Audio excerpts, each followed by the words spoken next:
Will the House please come to order and members kindly take their seats? Good morning. The devotional today will be led by Representative Sadia Lamont of Morristown, Representative Emily Karras Duncan of Whitingham, and Representative Brian Chena of Burlington.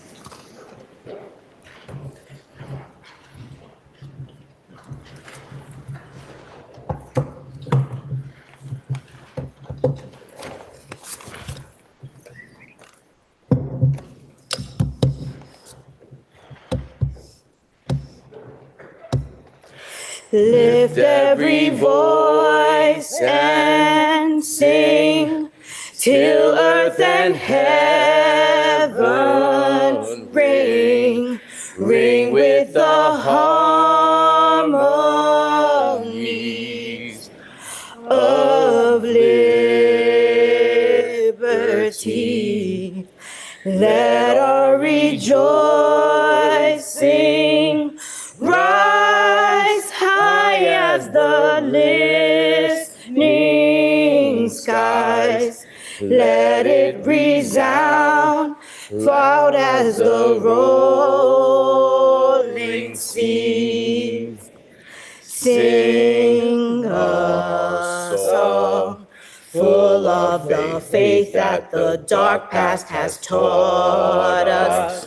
Sing a song full of the hope that the present has brought us. Facing the rising sun of our new day begun. Let us march on till victory is won.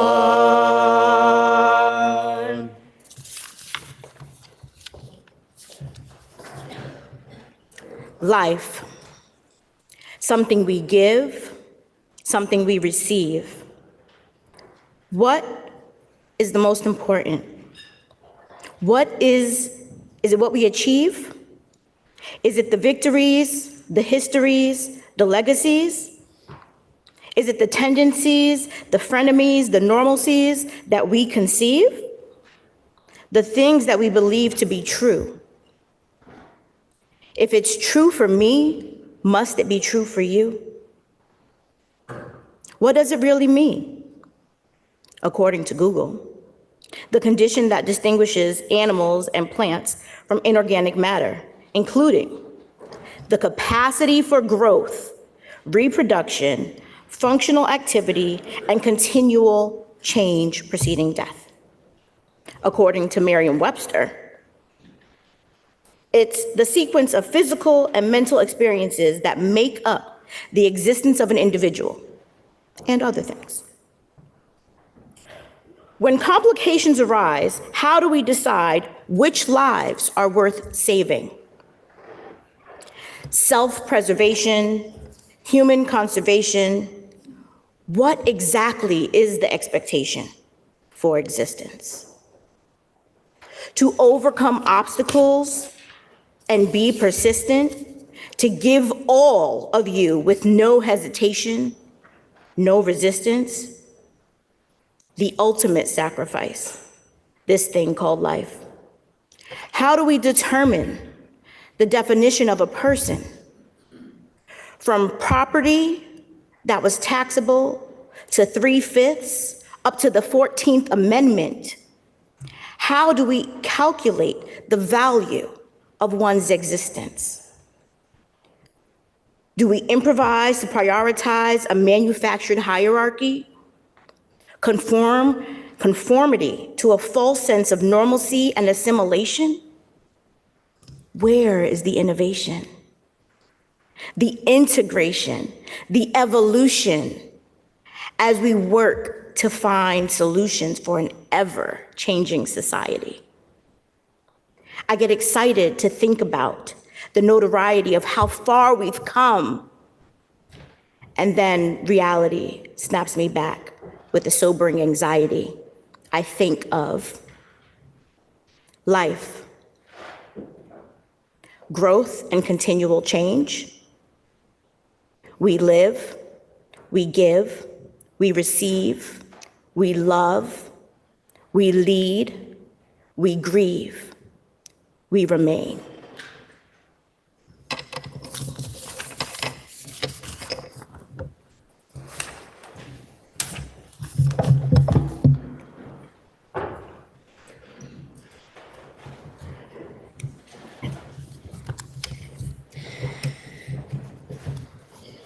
Members, we have a bill on the notice calendar requiring referral to a money committee pursuant to House Rule 35A. Senate Bill 223 is an act relating to water quality of the waters of Vermont, carrying an appropriation. The bill is referred to the Committee on Appropriations. Members, we have received a request to read 3 House concurrent resolutions that the House and Senate adopted pursuant to the consent calendar. The first is HCR 205, which is a House concurrent resolution honoring Maria Blair on her exemplary career as a dedicated staff member at the Joint Fiscal Office. Please listen to the reading of the resolution. Whereas Maria Blair graduated from Princeton High School in New Jersey and earned both her bachelor's and master's degree from the University of Vermont. And whereas she pursued employment focused on fiscal and data analysis in both the public and private sectors.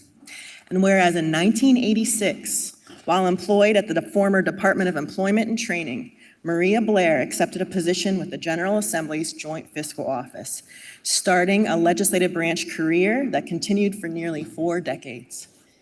And whereas beginning as a budget analyst, Maria Blair quickly demonstrated subject expertise, exceptional interpersonal skills, the capability to build strong relationships across all branches of government, and the ability to provide timely and highly valued advice and guidance for House appropriations, for which she exhibited great flexibility, working with 11 appreciative committee chairs over the years, and for the Joint Fiscal Committee and the Joint Fiscal Office. And whereas aside from her committee-related duties, Maria Blair developed an in-depth knowledge of the fiscal minutiae of many topics, including LIHEAP and weatherization programs. And whereas in the early 1990s, Maria Blair's proven record of achievement and leadership resulted in her promotion to the rank of Associate Fiscal Officer, a senior position in the Joint Fiscal Office. And whereas Maria Blair was instrumental in building the Joint Fiscal Office camaraderie through her exceptional baking, her dedication to the porch flowers, and her ability to dispel stress through humor and storytelling. And whereas Maria Blair is a genuine animal aficionado who formerly raised and tended to her horses on her homestead, and in more recent years has adopted many dogs, sometimes up to 5 canine companions, who have brought comedy, exasperation, and joy to her life. And whereas Maria Blair, an admired, astute, and congenial, esteemed legislative staff member, has concluded an amazing legislative staff tenure and anticipates enjoying time with her family, which includes her son, daughter, and daughter-in-law, and with friends, tending to her garden, and experiencing new life adventures. Now therefore be it resolved by the House of Representatives and the Senate that the General Assembly honors Maria Blair on her exemplary career as a dedicated staff member at the Joint Fiscal Office, and that be it further resolved that the Secretary of State be directed to send a copy of this resolution to Maria Blair. Next is HCR 244, which is a House concurrent resolution recognizing the week of April 11th through 17th, 2026 as Black Maternal Health Week in Vermont. Please listen to the reading of the resolution. Whereas, according to a research compendium, the KFF, an independent health research organization issued in December 2025, there are stark racial disparities in the nation's maternal and infant care health outcomes that are highly unfavorable for Black Americans. And whereas, for example, the National Center for Chronic Disease Prevention and Health Promotion's Division of Reproductive Health reported that in 2023, the pregnancy-related mortality rate per 100,000 births for Black American women was 49.4, while for white American women, it stood at a far lower 14.9. And whereas also in 2023, the Center for Disease Control and Prevention's National Center for Health Statistics recorded 10.9 Black American infant deaths per per 1,000 live births, and the comparable figure for white American infants was 4.5. And whereas the Black Mamas Matter Alliance is an alliance of perinatal, maternal, and reproductive health, Black and women-led organizations and multidisciplinary professionals that seeks to build consensus and articulate priorities for those doing the work within the communities of Black American women. And whereas among the organization's goals are to cultivate innovative research methods to improve Black maternal health, introduce and enhance holistic and comprehensive approaches to Black mamas care, and redirect and reframe the conversation on Black maternal health and amplify the voices of Black mamas. And whereas annually, BMMA designates Black Maternal Health Week, which in 2026 is from April 11th to 17th. And this year, the week's mission is to center the voices, leadership, and lived experiences of Black mothers while advancing community-led systems change rooted in healing, trust, and collaboration. And whereas coinciding with this mission is the theme Rooted in Justice and Joy, 10 years of building the Black maternal health movement, both honoring a decade of groundbreaking work that has transformed the landscape of Black maternal health in the U.S.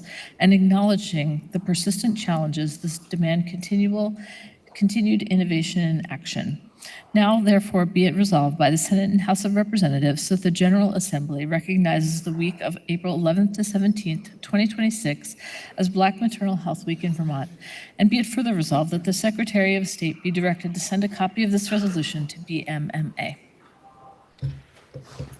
And finally, HCR 253 is a House concurrent resolution congratulating the 2025 Green Mountain Council class of Eagle Scouts. Please listen to the reading of the resolution. Whereas earning the rank of Eagle is a special honor that nationally only 4 to 6% of young members enrolled in Scouting America is privileged to earn. And whereas an Eagle Scout is an individual who exhibits a strong commitment to service and perseveres to reach this challenging goal. And whereas the following Scouts who proudly achieved the rank of Eagle during 2025 were Corey Caulfield, Nico Chernisov, Adam Coburn, Elliot Cohen, Emerson Cohen, Amelia Courier, Caleb Demingware, Michael Dennis, Theron DeRochas, Sean Early, Liam Egbert, Gray Fearon, August Frazier, Cooper Freeman, Jackson Gagne, Samuel Gilliam, Logan Grimm, Charlie Gunkel, Alexander Johnson, Lena Juma, Aurelania Joyce, Bryant Keith Turner, Tyler Keys, Quinlan Kitson, Travis Knapp, Sampson Lake, Colton Lapham, Jacob Law, Daniel Lemieux, Simon Leroux, Finn Leland, Gabriel Limlaw, Alden Luft, Brody McGuire, Ethan Medier, Jeremiah Mosier, James Mount, Alexander Palazzo, Duncan Shaver, Jackson Telstone, Sarah Tolgesi, Maxwell Wagner, Jacob Worrell, Benjamin Wellborn, Logan Wells, and Jackson Yeager. And whereas each of these new Eagle Rank honorees exemplifies the best attributes of the Scouting movement, now therefore be it resolved by the Senate and House of Representatives that the General Assembly congratulates the 2025 Green Mountain Council class of Eagle Scouts, and be it further resolved that the Secretary of State be directed to send a copy of this resolution to each Eagle Scout honored in this resolution. Are there any announcements? Member from Middlebury. Madam Speaker, we've just heard the resolution honoring Maria Blair for her nearly 40 years of service in the Joint Fiscal Office. For most of those 40 years, she provided incredible support to the House Appropriations Committee. She worked with 11 Appropriations Committee chairs over that time period, and I was fortunate to be one of them. Maria will be gratefully remembered for her kindness, humor, patience, so many committee members with all kinds of questions, her depth of knowledge on any number of subjects, and amazing institutional memory. We would often ask a question about why we were doing something or how we came to fund something in the budget, and Maria would have the answer, even if it was an issue that arose many years ago. Outside of committee, Maria was and is an exceptional baker, dedicated gardener, and lover of dogs, having 5 pups in her household now. While we all miss Maria, one thing Maria won't miss is driving through blizzards and whiteout conditions on the interstate to get to Montpelier. I'm very glad we were able to have a sunny, snowless day to recognize her. Madam Speaker, please join me in congratulating Maria on her dedication and years of service to this body and for her part in making things better for all Vermonters. Thank you. Will the guest, the member from Middlebury, please rise and be recognized?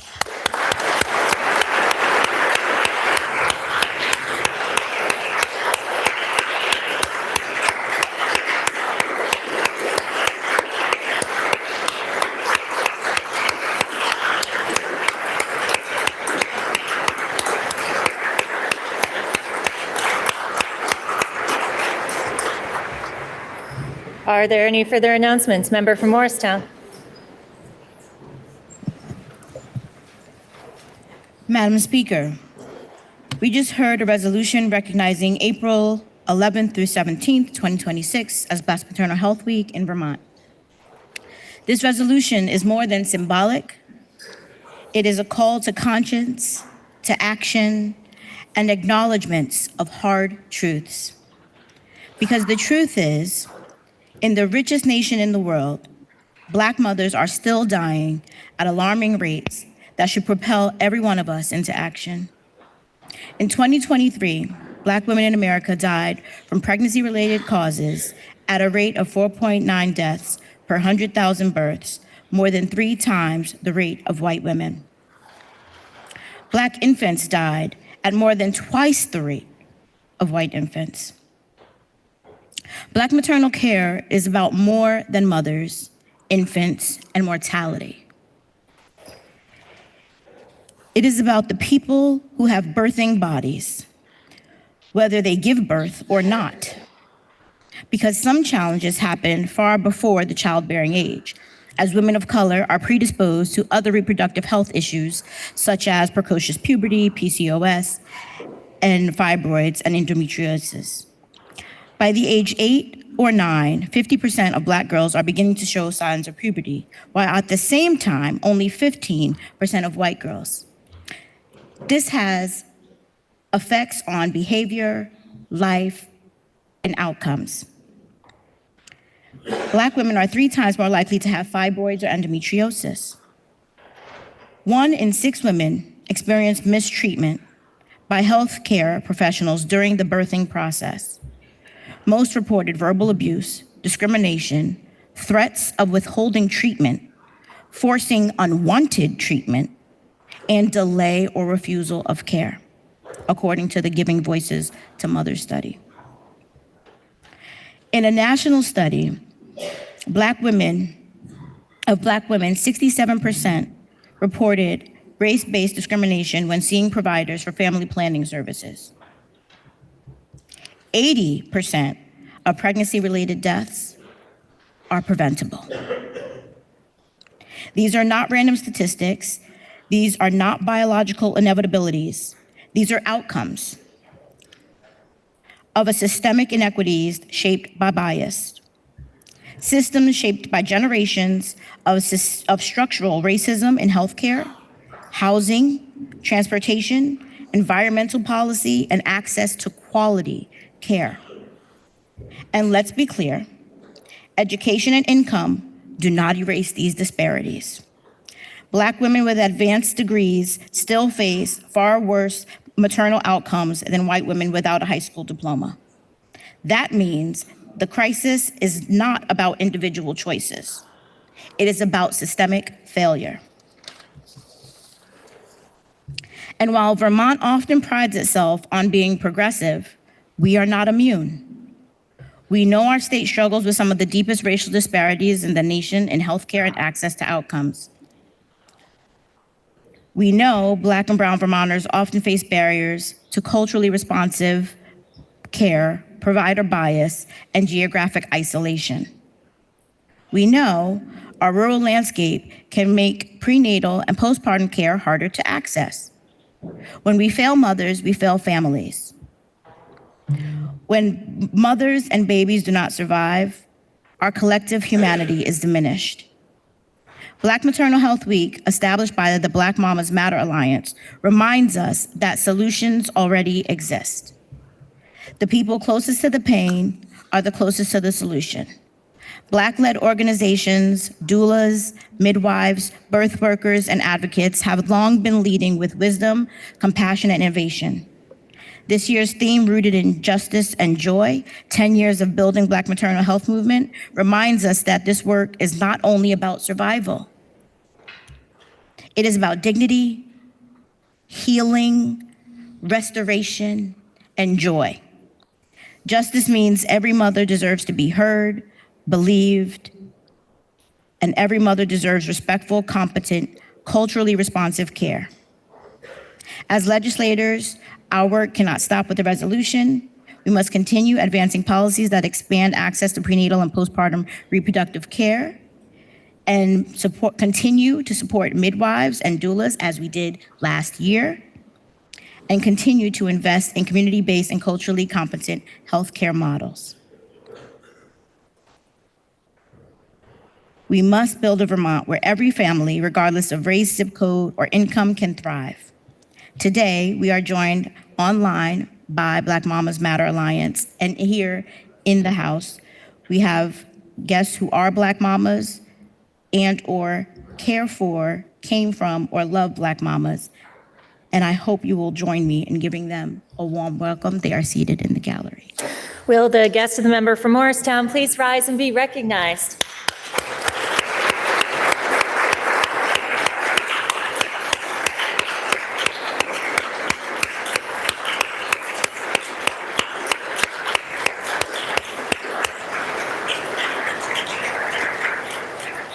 Member from Milton. Madam Speaker, we also just heard a resolution honoring our Eagle Scout class of 2025 for the state of Vermont. Today, we recognize an elite group of young leaders in our community, the newest class of our Eagle Scouts. Attaining the rank of Eagle Scout is not merely a milestone, it is a pinnacle of achievement that signifies years of dedicated service, character development, and rigorous skill building. Only a small percentage of Scouts reach this summit, and today we honor those who have gone above and beyond. To earn this rank, these Scouts did not just learn to camp or tie knots. They completed over 20 merit badges and organized significant service projects, improved our parks, schools, and communities. They have shown they are trustworthy, loyal, helpful, and kind, not just in words, but through their actions. These young people have demonstrated the resilience and adaptability necessary to be our future leaders. We also recognize that no Scout acts alone. We applaud the parents, families, and Scout leaders who fostered this journey and dedicated countless hours to supporting these new Eagle Scouts. Madam Speaker, please join me in congratulating these dedicated individuals on their remarkable accomplishment and in thanking them for their service to our community and to the nation. Once an Eagle, always an Eagle. They are seated in the balcony. Will the guest of the member from Milton please rise and be recognized?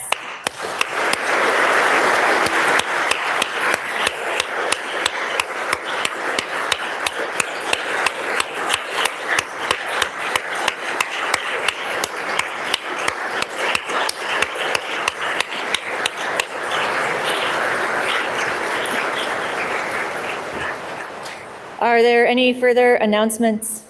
Member from Cavendish. Madam Speaker, today I have a guest here in the State House who came here by way of Colorado. A little over a year ago, I offered him an invitation to come visit me here at the State House and see this wonderful people's house we get to work in. After careful consideration, a lot of deliberation with himself on the merits of being seen in public with a politician, yesterday he finally took up the offer, and today he is here to visit the People's House.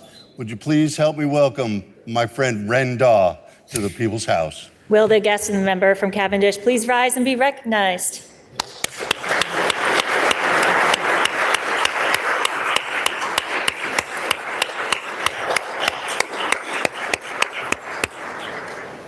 Are there any further announcements? Member from Milton. Thank you, Madam Speaker, for indulging me a second time. I have a constituent of mine shadowing me here today. She is also a member of the Select Board in our community.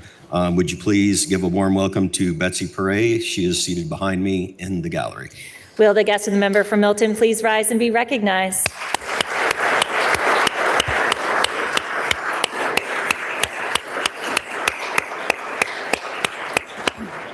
Member from Morristown.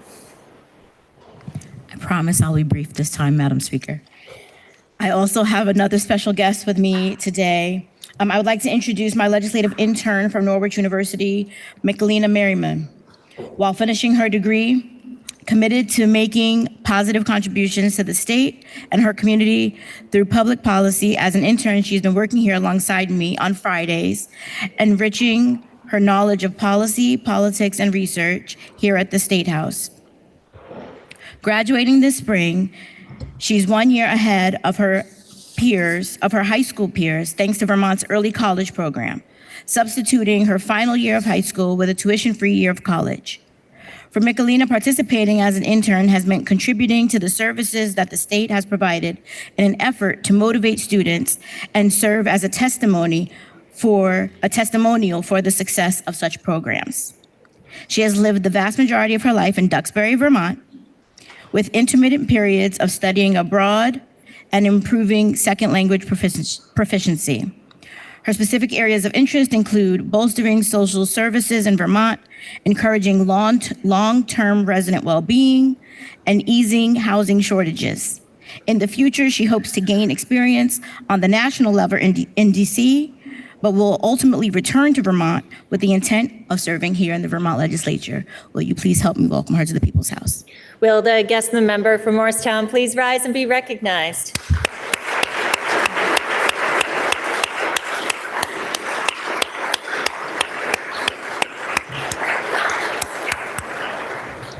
Are there any further announcements? Seeing none. Orders of the day. Members, we will begin with Senate Bill 255, which is an act relating to establishing a pilot law enforcement governance council in Windham County. The bill was referred to the Committee on Government Operations and Military Affairs, which recommends that the House propose to the Senate to amend the bill as printed in today's calendar. The member from Milton, Representative Morgan, will speak for the committee. And then affecting the revenue of the state, the bill was referred to the Committee on Ways and Means, which recommends that the bill ought to pass in concurrence with the proposal of amendment recommended by the Committee on Government Operations and Military Affairs. The member from Newport City, Representative Page, will speak for that committee. Please listen to the second reading of the bill. S-255, an act relating to establishing a pilot law enforcement governance council in Windham County. Member from Milton. Madam Speaker, at its core, S-255 is about a simple problem that rural Vermonters understand very well. Access to law enforcement is inconsistent, unequal, and in too many places unreliable. In much of Windham County, people do not experience public safety the same way as communities that have their own local police departments. Response times can be long. Services can be fragmented, and towns are left trying to patch together a system that was not built for today's needs. S-255 does not pretend to solve every public safety issue in Vermont.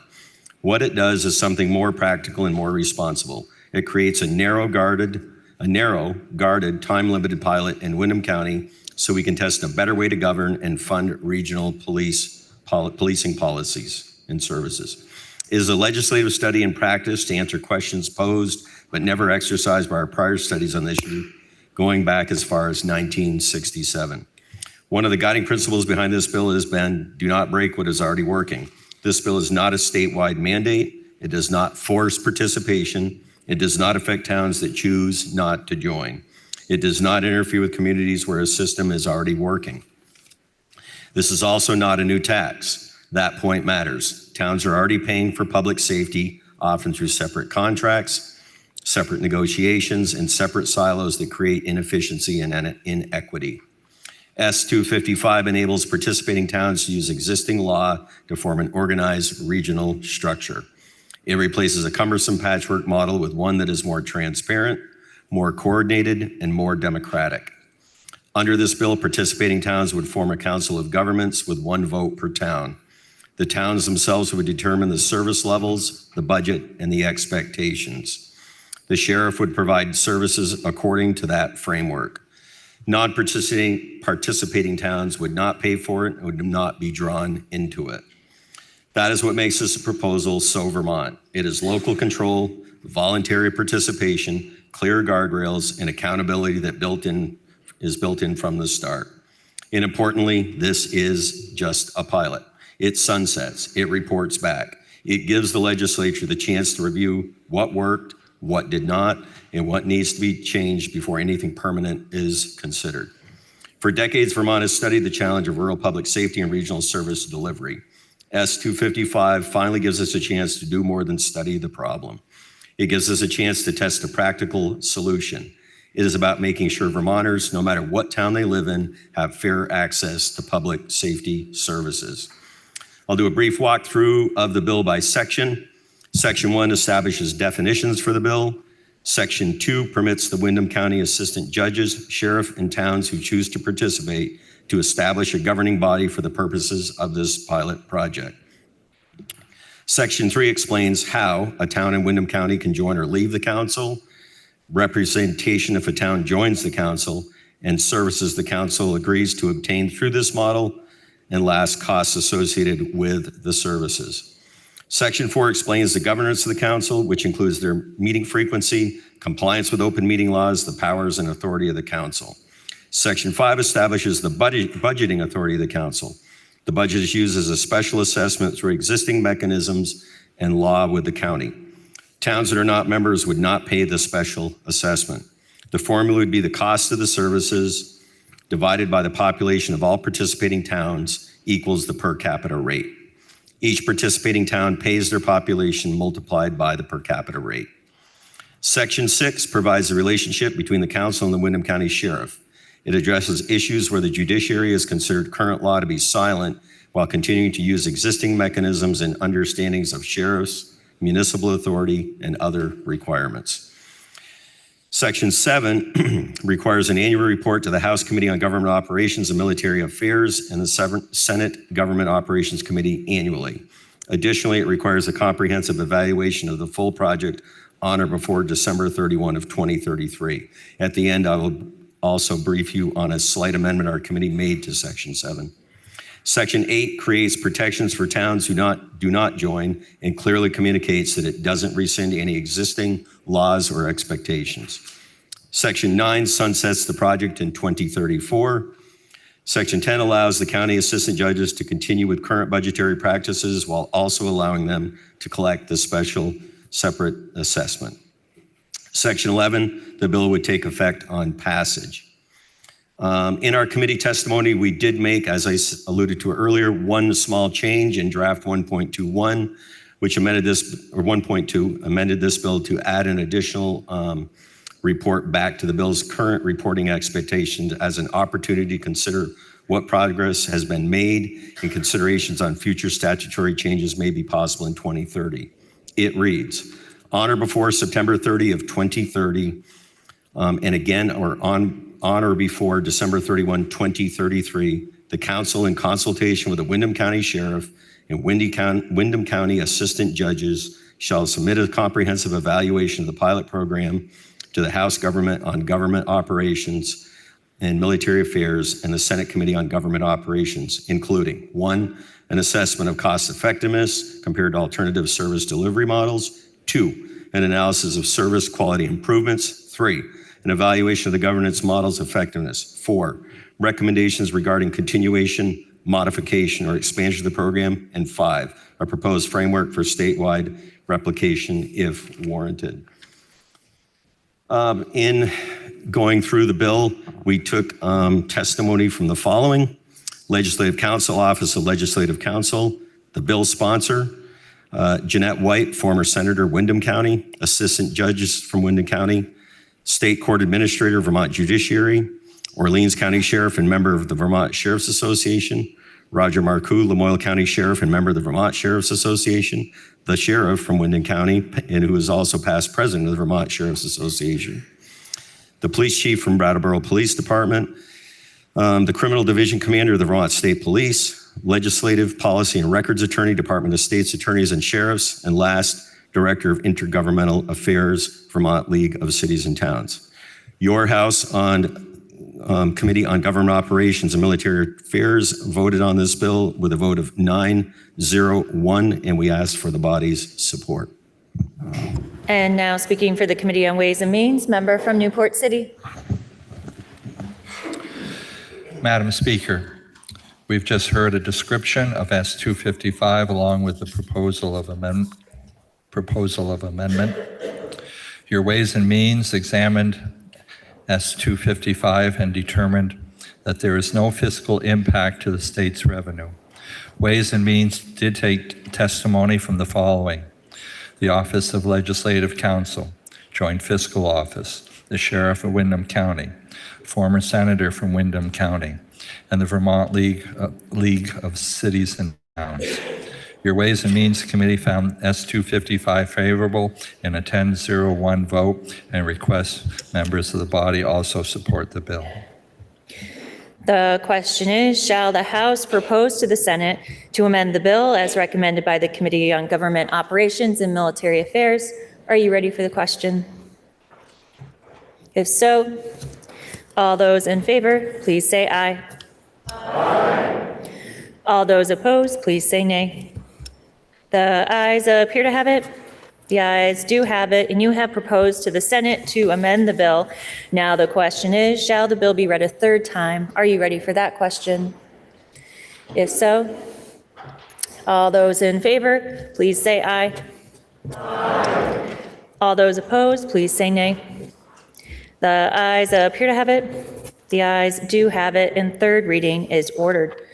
Members, the final bill on our action calendar today is House Bill 956, which is an act relating to approval of an amendment to the charter of the City of Burlington relating to the Office of Racial Equity, Inclusion, and Belonging. The bill was referred to the Committee on Government Operations and Military Affairs, which recommends that the bill ought to pass. The member from Burlington, Representative Stone, will speak for the committee. Please listen to the second reading of the bill. H 956, an act relating to approval of an amendment to the Charter of the City of Burlington relating to the Office of Racial Equity, Inclusion, and Belonging. Member from Burlington. Madam Speaker, this bill asks the Vermont General Assembly to formally approve a change to the City of Burlington's charter. Burlington voters already approved this charter amendment on March 3rd, 2026. The yes votes were 4,959 and the no votes were 3,729. So the legislature's role here is ratification, which is standard process required under Vermont law for municipal charter changes. It should also be said that the roles and duties of the office discussed in this charter have been carried out for many years. It's not a new thing, and the office itself was established in 2019. So the charter change would just be making that office more official by enshrining the Office of Racial Equity, Inclusion, and Belonging, which I will now refer to as REIB, into the Burlington City Charter. I will now walk you through the bill. Section 1, Charter Amendment Proposal. The General Assembly officially approves the charter amendment. It notes that Burlington voters passed the underlying proposal at the March 3rd, 2026 city vote. Section 2, the new charter provision of Office of Racial Equity, Inclusion, and Belonging. This is really the heart of the bill. It adds a new section to Burlington City Charter establishing the Office of Racial Equity, Inclusion, and Belonging as a permanent city office. A director of REIB hired through standard city HR procedures who will directly report to the mayor. And it states the office operates under the director's leadership and is subject to city council oversight. It also lays out the director's key duties, that they include advancing equity, social justice, diversity, inclusion, and belonging, and anti-racism on behalf of the city, developing, coordinating, and administering racial equity and inclusion strategies across city departments, consulting with and making policy and program recommendations to city departments, the mayor's office, and the city council, improving representation of underserved communities in city government, including in decision-making bodies and policy development, and facilitating community and constituent engagement that creates inclusive spaces for participation in city government. The mayor and director are also jointly responsible for developing and implementing a comprehensive racial equity, inclusion, and belonging strategy for Burlington. Section 3 is the effective date. The act takes effect immediately upon passage. The bottom line here is this is a 3-page, the narrow scope. It codifies into Burlington City Charter an office that voters approved. It gives the director a permanent role reporting to the mayor and lays out 5 core duties centered on equity, policy, community representation, and constituent engagement. Our committee heard from the following witnesses: the bill's sponsor, Legislative Council, Office of Legislative Counsel, the director for the Burlington Office of Racial Equity, Inclusion, and Belonging, the Assistant City Attorney, City of Burlington, and a city councilor from the Burlington City Council. This was voted out of your House Government Operations and Military Affairs Committee favorably on a vote of 10-0-1, and we ask for the body's support. The question is, shall the bill be read a third time? Are you ready for the question? If so, all those in favor, please say aye. Aye. All those opposed, please say nay. The ayes appear to have it. The ayes do have it, and third reading is ordered. Members, that completes the orders of the day. Are there any announcements? Member from Woodstock. Thank you, Madam Speaker. At noon today, I'm encouraging members to see first if they can find room M108. And if you can, then we'll be having a discussion on the excess spending threshold if you have any curiosities about it. So M108 at noon. Thank you. Member from Shelburne. Madam Speaker, today at noon, the Caucus for Vermont's Economy will be meeting in room 10, and we will be hearing from representatives of the multidisciplinary task force working on permit reform on how that is coming along. Hope you can join us. Are there any further announcements? Member from West Rutland. Thank you, Madam Speaker.